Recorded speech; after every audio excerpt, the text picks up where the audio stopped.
Patungo sina Ash at ang kanyang mga kaibigan sa Fennel Valley, ang lokasyon ng Battle Pyramid, upang hamunin si Pyramid King Brandon para sa Brave Symbol. Nakarinig sila ng boses na inuulit ang pangalan ni Pikachu at nakakita ng isang chatot sa isang puno. Ipinaliwanag ni Brock na inuulit ng chatot ang lahat ng sinasabi ng isang trainer o Pokemon. Mabilis na lumapit sa kanila ang isang batang babae na nagngangalang Ada at nakiusap na tulungan siyang hulihin ang chatot, ngunit lumipad ito palayo. Nang sa wakas ay maabutan din nila ang chatot, ipinakilala ni Ada ang kanyang sarili at ang chatot sa lahat. Inalam ni May ang impormasyon tungkol sa chatot gamit ang kanyang Pokédex habang inuulit naman ng Pokemon ang sinasabi nito. Sinabi ni Ada na nakakatuwa ang pag-uulit ng chatot pero maaari din na makairita habang inuulit din ng chatot ang kanyang mga salita, kaya nagtawanan ang lahat. Ipinaliwanag niya na sila ng chatot ay nangangarap maging isang stand-up comedy duo na tinatawag na si Sochat Alats, at papunta sila sa Comedy Grand Prix sa Johto sa layuning maging pinakadakilang comedy duo sa buong mundo. Sinabi naman sa kanya ni Ash na gusto nitong maging pinakadakilang Pokemon Master. Ipinakita ni Ada ang kanyang pagtatanghal sa lahat at sinimulan ito sa pamamagitan ng pagpapakilala sa kanyang sarili at sa chatot bilang si Sochat Alats. Bumitaw si Ada ng ilang nakatutuwang linya at patuloy itong inulit ng chatot habang nagpalitan sila ng salita, kaya nagtawanan ng lahat. Tinapos nila ang pagtatanghal sa pamamagitan ng pag-rap tungkol kay Pikachu, kung saan binanggit ng chatot ang ilang utos ng atake para kay Pikachu at nagtapos sa pagsasabi ng rock throw. Ipinaalala ni Ada sa chatot na hindi isang rock type si Pikachu. Nagpalakpakan sina Ash at ang kanyang mga kaibigan, at sinabi kay Ada na mahusay ang kanilang ginawa at magiging isa itong magandang pagtatanghal. Ipinaliwanag ni Ada na sinubukan na niyang pumunta sa Comedy Grand Prix, ngunit ang kanyang chatot ay patuloy na lumalabas sa Pokeball nito at lumilipad palayo tuwing umaga, at bumabalik lang kapag gabi na. Kapag bumabalik ang chatot, patuloy itong nagsasalita ng mga kakaibang bagay. Samantala, kanina pa pala sila pinapanood ng Team Rocket at iniisip ng mga ito na ibibigay nila ang chatot sa kanilang boss. Sinabi ni Meowth na sa paggising ng boss sa umaga, babati ito ng magandang umaga at uulitin ito ng chatot sa kanya. Habang nag-aalmusal, magtatawanan sila dahil sa isang knock-knock joke. Pagkatapos ng knock-knock joke, naisip ng Team Rocket na magsusulat ang kanilang boss ng isang tseke bilang gantimpala sa kanila. Habang naglalakad, inanyayahan sila ni Ada na mananghalian sa kanyang tirahan, at inisip nila na hindi lilipad palayo ang chatot habang kumakain sila. Nakasalubong nila ang Team Rocket na nagpanggap bilang mga negosyante. Muntik nang masimulan ni Jessie ang pagbigkas ng kanilang moto nang hindi sinasadya, ngunit pinigilan siya ni James bago pa man may mapansin ang mga bida. Nag-alok sila ng mga bag na may speaker na naglalabas ng tawa kapag pinipiga ang mga ito. Ang kulay asul na bag ay naglalabas ng tawa ng lalaki, habang ang pulang bag naman ay naglalabas ng tawa ng babae. Kinilabutan sina Ash at ang kanyang mga kaibigan sa mga tawa kaya umayaw sila rito, ngunit bumili si Ada at pag-abot ng Team Rocket sa mga bag ay agad itong tumakbo palayo. Nang piniga ni Ada ang mga bag ay bigla itong sumabog sa kanilang mga mukha. Gumamit ang Team Rocket ng isang mechanical na kamay upang hulihin ang chatot. Binigkas nila ang kanilang moto bago lumipad palayo sakay ng kanilang balon habang sinusundan sila ng lahat. Inilabas ni Ash si Swellow upang gumamit ng aerial ace na tumama sa lobo at nagpalaya sa chatot mula sa hawla nito. Inilabas din ni Ash si Apom upang gumamit ng Swift at patalsikin palayo ang Team Rocket habang bumabagsak sa lupa ang kanilang mga tumatawang bag. Habang nanananghalian si Ash at ang kanyang mga kaibigan, nagsimula na namang bumigkas ang chatot ng mga kakaibang parirala.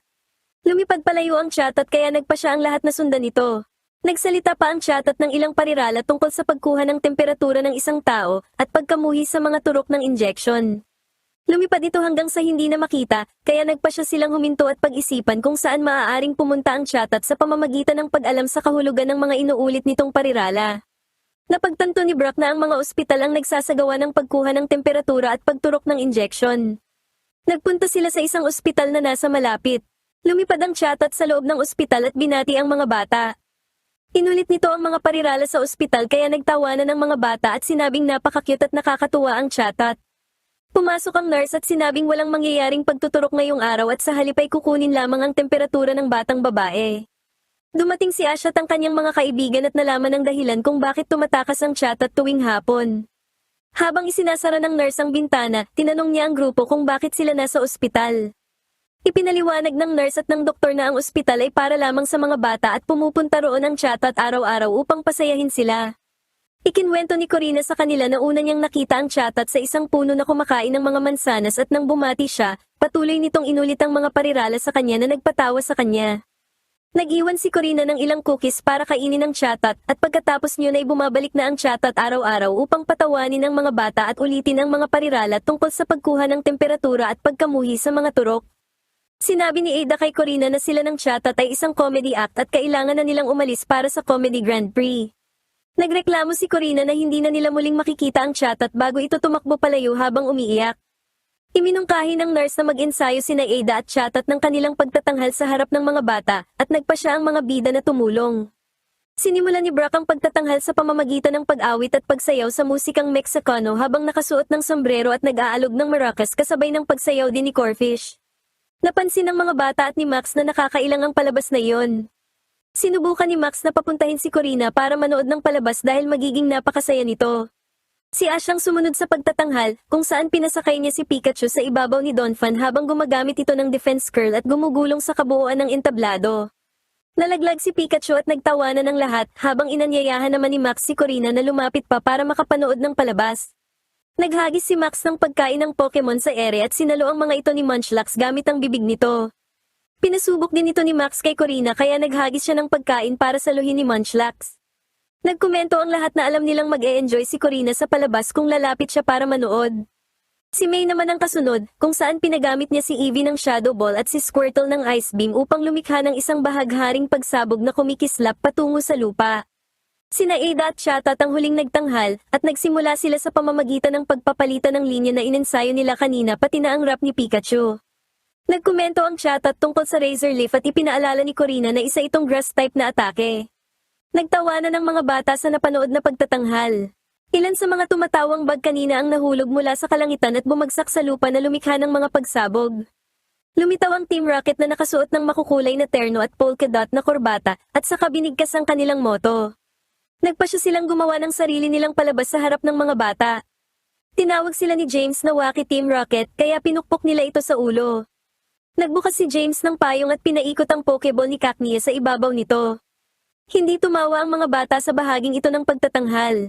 Inilabas ni James si Cacnea na yumakap sa kanya at napatawa nito ang mga bata, ngunit nang pinaikot niya ito sa ibabaw ng payong at malakas na bumagsak sa lupa dahil sa pagkahilo, hindi na natawa ang lahat kaya tinawag sila ni Max na corny. Nagalit ang Team Rocket at gumamit ng isang mechanical na kamay upang muling hulihin ang Chatot at tuluyang tumakas. Inilabas ni Ash si Sceptile habang inilabas naman ni Jessie si Dustox. Gumamit si Dustox ng tackle habang umiwas naman si Sceptile. Gumamit si Dustox ng Poison Sting habang umiwas naman si Sceptile at gumamit ng Quick Attack. Pinatulong ni James si Cacnea, ngunit sobrang nahihilo pa rin ito para umatake. Gumamit si Sceptile ng Bullet Seed na tumama kay Dustox at nagpalaya sa Chatot. Gumamit ang Chatot ng Peck kay Meowth na nasaktan at nainis dahil ginagaya ng Chatot ang lahat ng kanyang sinasabi. Sinubukan ng Team Rocket na tumakas gamit ang kanilang air balloon, ngunit gumamit si Sceptile ng Leaf Blade para patalsikin si Dustox papunta sa balon, na nagdulot ng pagsabog na nagpalipad sa Team Rocket palayo. Sinabi ng mga bata na labis silang nag-enjoy sa panonood ng laban dahil hindi pa sila nakakakita sa personal ng labanan ng mga Pokemon at tanging sa TV lang. Hinihiling ng mga bata ang swerte para kay Ada sa kanyang pagtatanghal ng komedya at sinabing magiging masaya sila na makita siya at ang Chatot sa telebisyon balang araw. Sinabi nila sa kanya na sobrang naging masaya sila sa panonood ng palabas at ng labanan. Ibinigay ni Corina kay Ada ang mga biskwit na ikinwento niya rito kanina. Sinabi ni Corina na malungkot siyang makita silang umalis at marahil ay hindi na niya muling makikita ang Chatot sa ospital. Bago magpaalam, inulit ng Chatot ang mga sinabi ni Corina ng isa pang beses upang patawanin siya. Humiling si Ash at ang kanyang mga kaibigan ng swerte para kay Ada sa Comedy Grand Prix, at humiling din si Ada ng swerte para kay Ash sa Battle Frontier. Nangako silang ipapanalo nila ang kanilang mga laban para sa mga bata at nagtungo na sila sa magkasalungat na direksyon. Habang patungo sa Fennel Valley at sa Battle Pyramid para sa huling hamon ni Ash sa Battle Frontier, nagpahinga muna ang grupo sa isang hawan sa kagubatan. Si Aipom, na nahihilig sa mga bulaklak, ay nagpagala-gala at naligaw, hanggang sa nakasagupan nito ang isang wild na Weavile. Hinamon ng Weavile si Aipom sa isang laban, na sinimulan nito gamit ang Shadow Ball. Ang pagsabog ay nagbigay babala sa grupo na nasa panganib si Aipom. Sa kanilang pagmamadaling lumapit, inalam ni May ang impormasyon tungkol sa Weavile gamit ang kanyang Pokédex. Tinanong ni Ash kung gusto ng Weavile na makipaglaban, at sinagot siya nito ng isa pang Shadow Ball. Mabilis na umiwas ang grupo palayo sa panganib, ngunit muli silang inatake ng isa pang Shadow Ball. Pinagamit ni Ash si Pikachu ng Thunderbolt bagaman umiwas ang Weavile at gumanti ng isa pang Shadow Ball. Sinubukang umiwas ni Pikachu, ngunit natamaan pa rin siya ng pagsabog. Mabilis na sinalo ni Apom ang laban para kay Pikachu, bagaman iniwasan lang ng Weavile ang kanyang attacking Swift.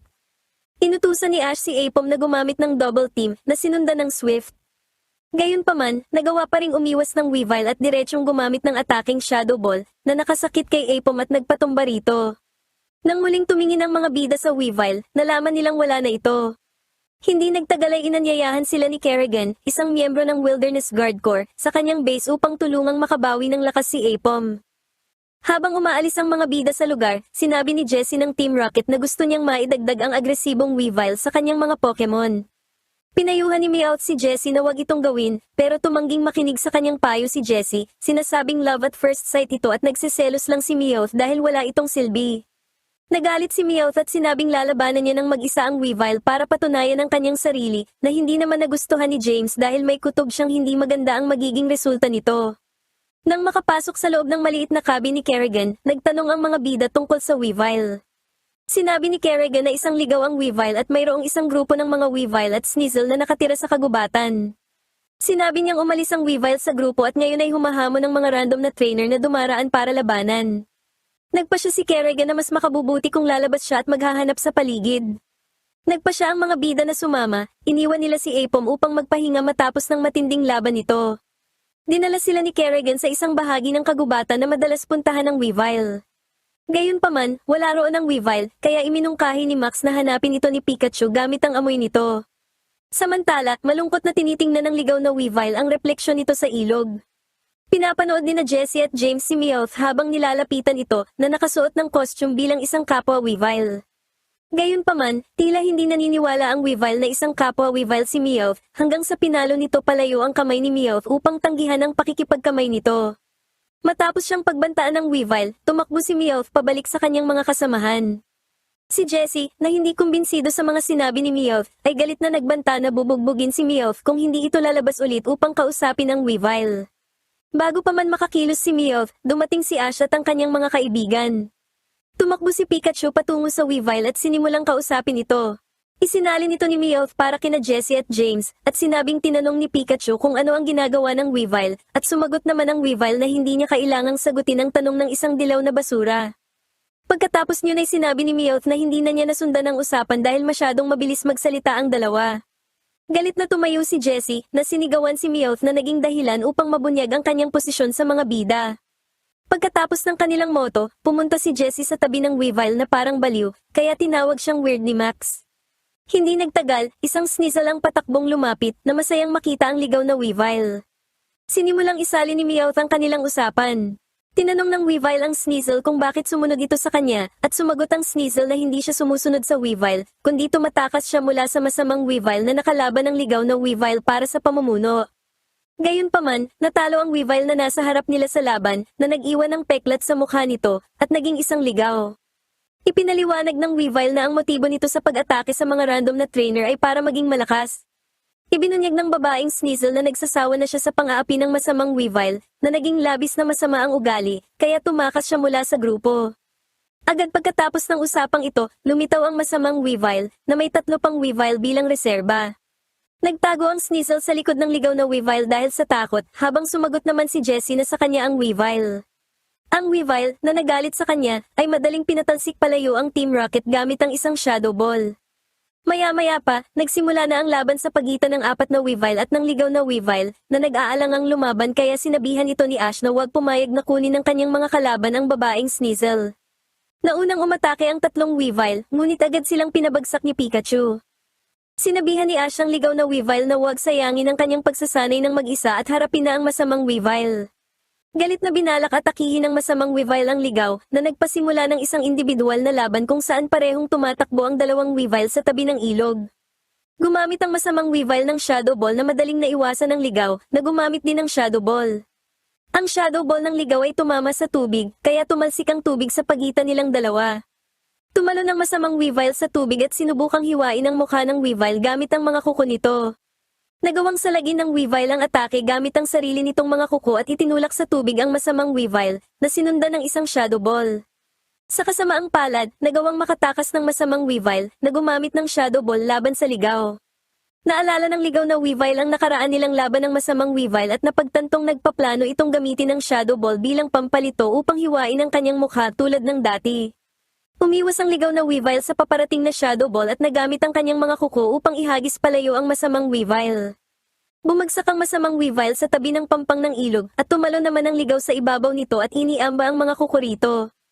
Naghanda ang masamang Weavile sa sakit, ngunit walang nangyaring atake. Sa pagpapatawad sa masamang Weavile, nabawi na ngayon ng ligaw ang lugar nito bilang pinuno. Parehong nagkasundo ang bagong pinuno at ang masamang Weavile sa tulong ni Sneasel. Pagkatapos magpasalamat kay Ash, payapang naglakad ang Weavile pabalik sa grupo nito kasama ang Sneasel at ang iba pa. Bumalik sina Ash at ang kanyang mga kaibigan sa cabin at nakitang nakabawi na ng lubos si Apom. Dahil tapos na ang kanilang misyon, nagpaalam na ang grupo kay Kerrigan.